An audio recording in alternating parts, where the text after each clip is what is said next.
Sebelumnya Jumat sore, 22 pebalap dari 11 tim menggelar latihan jelang race. Race akan dimulai Sabtu sore di kawasan Ancol. Panjang lintasan yang akan digunakan dalam ajang balap mobil Formula E ini adalah 2,37 km.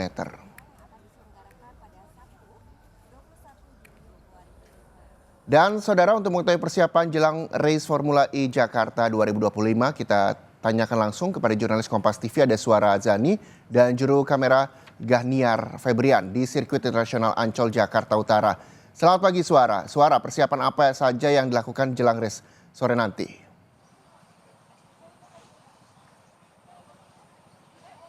Ya, persiapan jelang race Formula E 2025 pada hari ini memang sejak pagi sudah panitia sudah mempersiapkan sedemikian rupa, dan kemudian para tim dari ke-11 tim ini sudah mulai berdatangan sejak pukul 5 pagi bahkan, dan memang sampai saat ini akan jelang beberapa menit sebelum latihan kedua ini dimulai nanti pada pukul 8 waktu Indonesia Barat.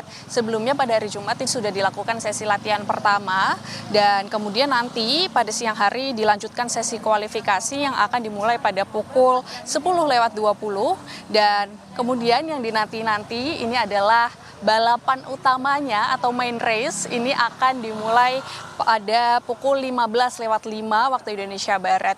Dan Jakarta E-Prix 2025 ini memang diikuti oleh 22 pembalap dengan 11 tim yang kemudian ini menggunakan mobil generasi terbaru, yaitu generasi 3 Evo. Ini dikatakan memang pengembangan dari generasi sebelumnya dengan akselerasi 0 sampai 100 km per jam dengan waktu 1,86 detik. Ini yang menjadi menarik, pembalapan yang bisa ditonton oleh seluruh masyarakat tetapi sangat cepat begitu ya, hanya dengan 1,86 detik. Dan kemudian sampai saat ini pemimpin klasemen dari Formula E Jakarta ini dipimpin oleh Oliver Rowland dengan poin 117, dan kemudian di urutan kedua ini terdapat Pascal Wehrlein dengan poin 103 poin, dan Pascal Wehrlein ini juga menjadi juara dari balapan Formula E Jakarta pada 2 tahun lalu. Dan di 2022 pemenang Formula E ini adalah Mitch Evans, dan kemudian 2023 ini Pascal Wehrlein. Kami masih menanti siapa nanti yang akan menduduki memimpin klasemen begitu ya. Dan bagi masyarakat yang juga ingin menonton secara langsung di Jakarta International Circuit di Ancol, Jakarta Utara, ini juga bisa langsung membeli tiketnya secara langsung di on the spot ataupun melalui website Jakarta E-Prix, yang website resmi yang bisa langsung dipilih dengan berbagai macam tiket, mulai dari 500.000 dan kemudian bisa hingga 10 juta rupiah yang bisa ingin menikmati suasana menonton dengan Royal Suite begitu ya.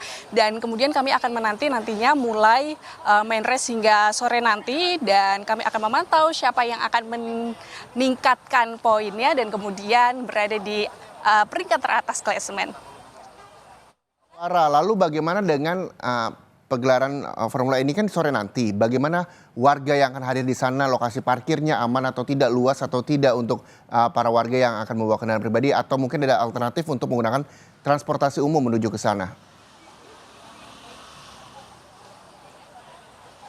Ya, memang di beberapa titik pintu masuk Jakarta International Circuit Ancol ini disediakan beberapa petugas yang mengarahkan, kemudian untuk nantinya beberapa tempat parkir yang disediakan begitu. Tetapi memang lebih baik jika saya menyarankan ini kondisi lalu lintas cukup padat sejak pagi, artinya bagi penonton yang ingin menyaksikan secara langsung datang ke sini lebih baik menggunakan kendaraan transportasi umum begitu ya, mengurangi kendaraan pribadi dan kemudian berjalan menuju venue seperti yang saya lakukan tadi. Jadi bisa di drop off di bagian depan dan kemudian nanti di arah tiketing bisa diarahkan menggunakan jalan kaki begitu. Jurnalis Kompas TV Suara Azani dan juga juru kamera Gahniar Febrian di sirkuit internasional Ancol, Jakarta Utara. Selamat kembali bertugas, Suara.